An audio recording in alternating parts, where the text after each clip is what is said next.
You'll definitely love this kaiju video because today we're covering the monster of your dreams. Well, if your name is Ichiro Miki, that is. Get ready for the complete behind-the-scenes and in-universe history of Gabara, the literal biggest bully of all time.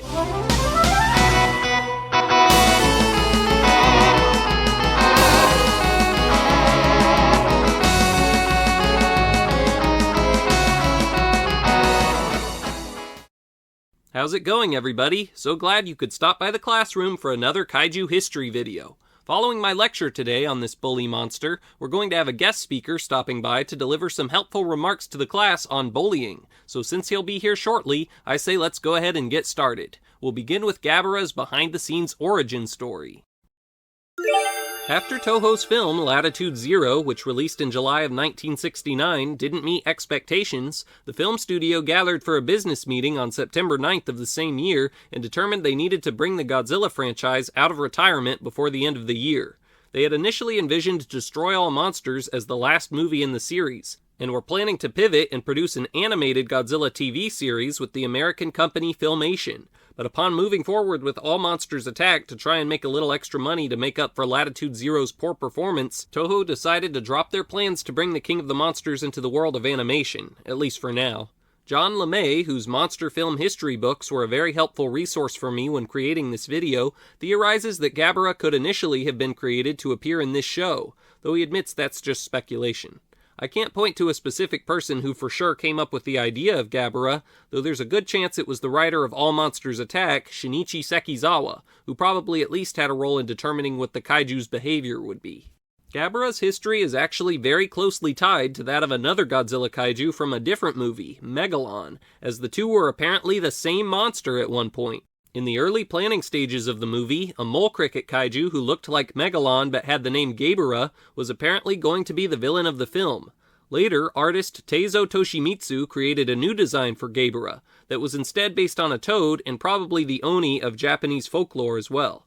Hiroshi Komura updated this initial design just slightly and drew up this version, which became the final concept art. Toho didn't abandon the old design though, and eventually renamed it Megalon, and after trying to include it in at least one unmade film, this kaiju eventually made its debut in Godzilla vs. Megalon. Back to Gabara, whose name was eventually changed to Gabara. Let's get into why this change occurred. The name Gabara is actually identical to the Japanese pronunciation of the last name of the revolutionary Che Guevara. An American film about this man, just called Guevara in Japan, had just come out in July, and so Toho decided to rename Gabara to Gabara to avoid confusion. It's been speculated that Shinichi Sekizawa actually named the kaiju after this man, but the name may also be based on the German word Gewalt or the Japanese word Geba, both of which mean violence. The Gabara suit was modeled by several people. Teizo Toshimitsu, one of the designers, got to model the monster's head, while the Yagi brothers took care of everything else from the neck down. Keizo Murase was the assistant modeler, so he did some work on the costume as well, I assume. The suit had a remote control mouth that could be opened and closed, and was worn by Tomonori Yazaki in his first ever role as a monster. Ishiro Honda was the director of the film as well as the director of special effects, so I assume he had some control over what Gabara could and couldn't do. The toad kaiju has a roar that sounds a lot like the creature is laughing. And apparently, the sounds it makes are processed animal noises. By which I think my source means the noises are processed, not the animals. That'd be funny if the sounds were made by slamming a can of Spam or something.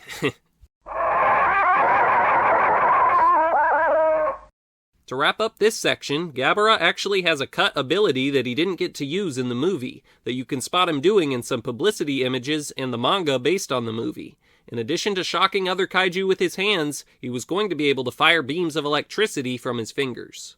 Alrighty, now that we know the true story of Gabara, well, at least the beginning of it, we'll get to the rest later, let's cover the entire fictional story of Gabara. Cue the in-universe history. And here we have Gabara. What's that? You say this looks like a totally different person than I was talking about for the behind-the-scenes section? I don't know what you're talking about. This mean kid is definitely Gabara. See? Oh, you were expecting me to cover the monster that Ichiro dreams up with the same name as the kid that bullies him? Oh, well why didn't you say so? The monster Gabara could first be spotted in the opening credits, but we'll skip to his actual first scene. The main character of the movie, Ichiro, dreamt he was on Monster Island and that Godzilla's son Manila was his little friend who could talk to him. The two were enjoying each other's company when suddenly Gabara's roar was heard and the monster was spotted looming over the tree line. Manila was afraid of this beast and quickly hid behind a rock with Ichiro and informed his friend that Gabara was really mean. Luckily, the monster didn't notice the two of them and wandered away. Gabara didn't reappear until Ichiro's next dream. Ichiro called out Manila's name, hoping he would show up, but Gabara appeared instead. Ichiro began running as fast as he could to get away from the kaiju, which wasn't very fast because the footage was in slow motion. A little Gabara ghost appeared alongside him as he ran, I guess to inform us that Gabara was indeed chasing him. The boy was eventually able to shake him off though, possibly either because the thick underbrush hid him from Gabara's sight, or just because of dream logic. The monster returned after Manila and Ichiro witnessed Godzilla's battles with Ebirah and Kumonga. This time, Manila decided to confront the bully, in order to not seem like a coward to his dad. The little monster grew to his normal size and headed over to fight Gabara, and notably stopped talking and went back to making the sounds he made in Son of Godzilla. Because he stops acting human-like when at full size, I like to think all the scenes with kaiju-sized Manila actually happened in the Showa Godzilla canon. Manila went up and immediately hit Gabara with a smoke ring, which didn't bother Gabara at all. The green monster just taunted Manila in response, so Manila tried again, twice in fact, and Gabara was totally fine, causing Manila to shake in frustration. Despite Ichiro's pleas that Manila flee, the monster decided to ram his opponent, but Gabara didn't even flinch, and Manila was the one who was knocked over. Then the bully shoved the young Godzilla aside, causing him to fall face first. He then picked up Manila and started slamming him around before, kicking him, causing the monster to turn into a rolling soccer ball. He kicked him so hard, Manila went back to Ichiro's size, and the two of them ran away. Content for the moment, Gabara didn't pursue them and wandered off elsewhere. Later on, after getting an atomic breath refresher course, Manila was ready to take on Gabara again in a different dream. No, he actually wasn't. Ichiro's next dream began with Manila being knocked down by Gabara yet again, and getting cornered against a cliff. The young monster had once again forgotten how to use his atomic breath, and his attempts to ram the monster were useless as well.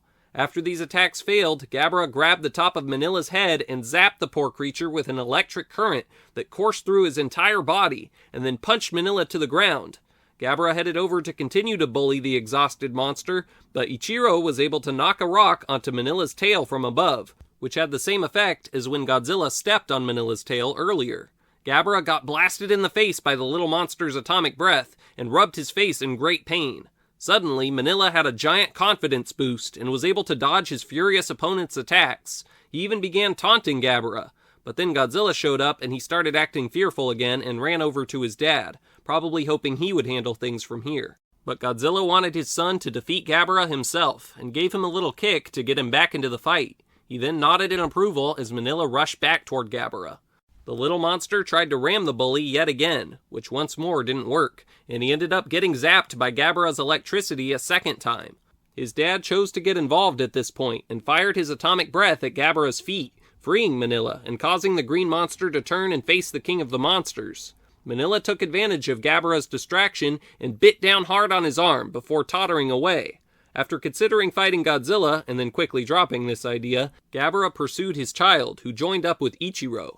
The boy gave his monster buddy an idea on how to conquer the toad monster, and so when Gabara wandered over, Manila decided to execute Ichiro's plan, and leapt down in a rather unconvincing way, just as Gabara stepped onto an incredibly large tree trunk on the ground. Manila landed on the other side of the tree trunk, apparently back at his full size. And even though he weighed only 3,000 metric tons compared to Gabara's 23,000, he was nonetheless able to send Gabara soaring way up into the air by landing on the other side of the tree trunk. Gabara slammed into the ground incredibly forcefully, and Godzilla cheered in a monstery way for his son, who had finally overcome the bully. Godzilla gave the hurt green monster a little kick and patted his son on the head in approval.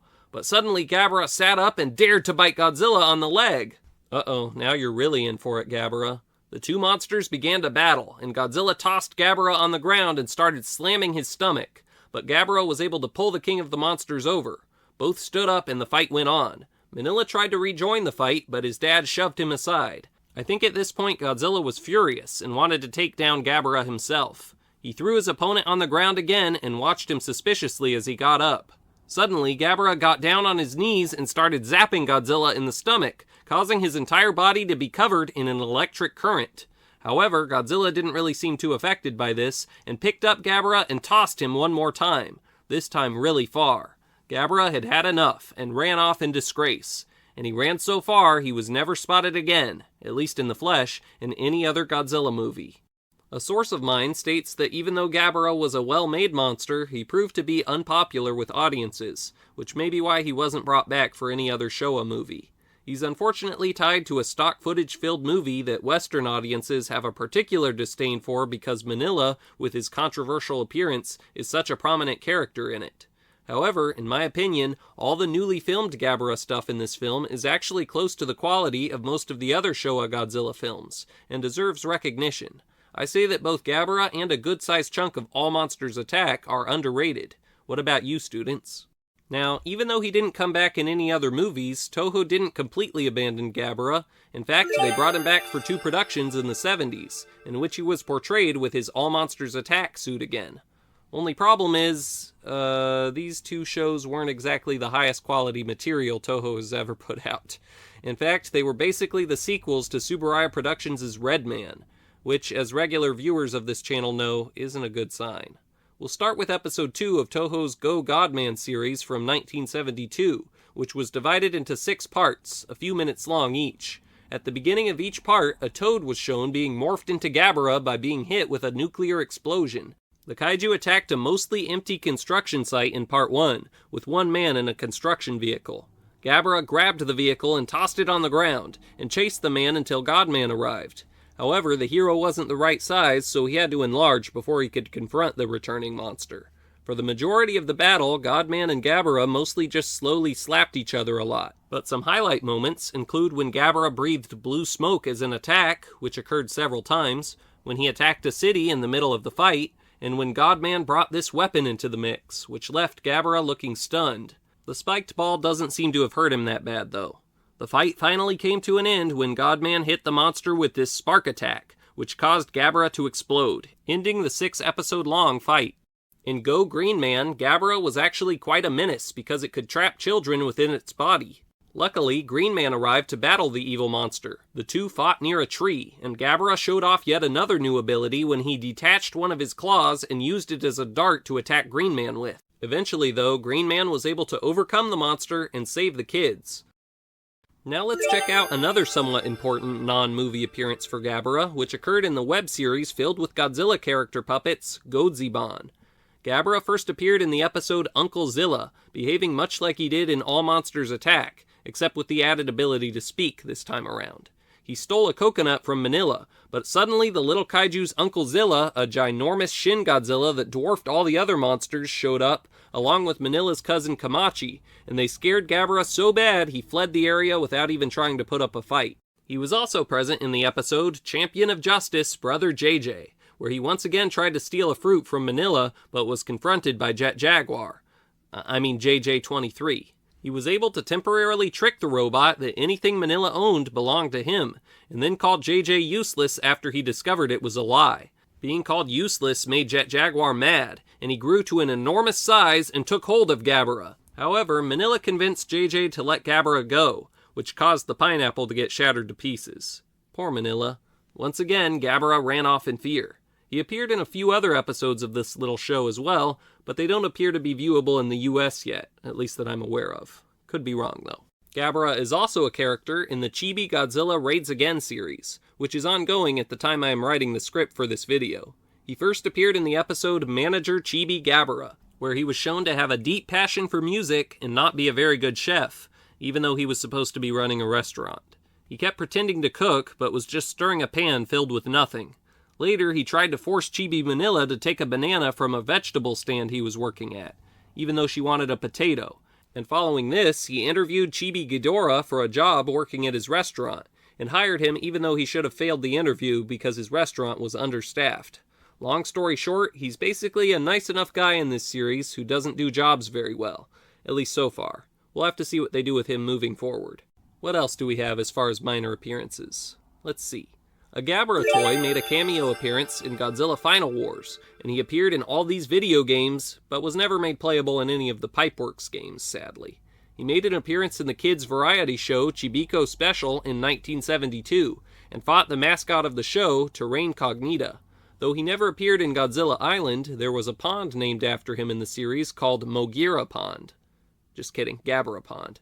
He's also been included in written media, including this Godzilla comic, in which he once again was a monster spotted in dreams, and in the prequel novel for Godzilla Monster Apocalypse, in which he lived in the Amazon rainforest and apparently killed animals for fun, but was knocked into a river where piranhas and crocodiles finished him off. Also, very notably, Gabara seems to have been a huge inspiration in the design for Salunga, a very similar-looking green monster from the Godzilla Singular Point anime. Some people even thought this new monster was Gabara when he was first revealed. The Crackler from Godzilla the series could also have been inspired by Gabara. Wow, that was a lot of info, huh? Let's finish up the main portion of this class by looking at Gabara merchandise. Disappointing. That's what I have to say about the world of Gabara merch. Disappointing. Of course, there are some figure options, such as finger puppets, YMSF, X+, etc. This is a Godzilla monster, after all. But as of right now, Bandai still hasn't put out a movie monster series-sized figure of the monster yet, or an SH Monster Arts. Do I think they still could in the future? 100%. Maybe they'll announce a new Gabara figure right after I put this video up. Who knows? But even if an MMS Gabara gets announced tomorrow, should it really have taken this long? Probably not.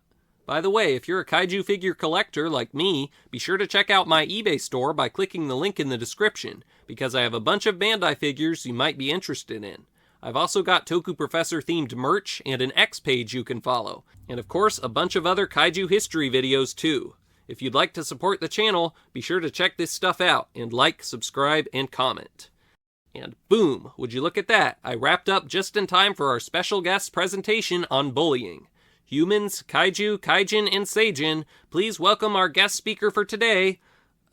Wait, is this really the expert on dealing with bullying that we invited? Yeah, it's me, Gabara. I'm here to talk to you students about bullying. Here's my 2 cents on the matter.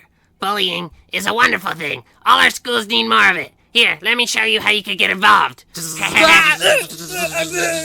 Just wreak havoc in your classrooms. That's how it's done. Oh no, Kishima-kun! I like this guy. Somebody stop him! You'll pay for zapping my son! You'll pay big time! Wow, never thought I'd see the day that the principal took his anger out on someone other than the professor. He loves his son. If I had a heart, that notion would probably be heartwarming. Well, I have 3 of them, so I can confirm it is. Speaking of his son, are you okay, Kishima-kun? Oh, I'm fine, but for some reason my dad's phone I used to play Godzilla Battle Line is stuck to the professor. Hey, it's all charged now. Oh, really? Wow, let me use the professor as a charger. Yes, I've we got finally it have a way to involved. charge our phones Oh, around here oh, with all the oh, outlets here. She's like Uh-oh, that. this doesn't look good. Me too. See you next time, Oh.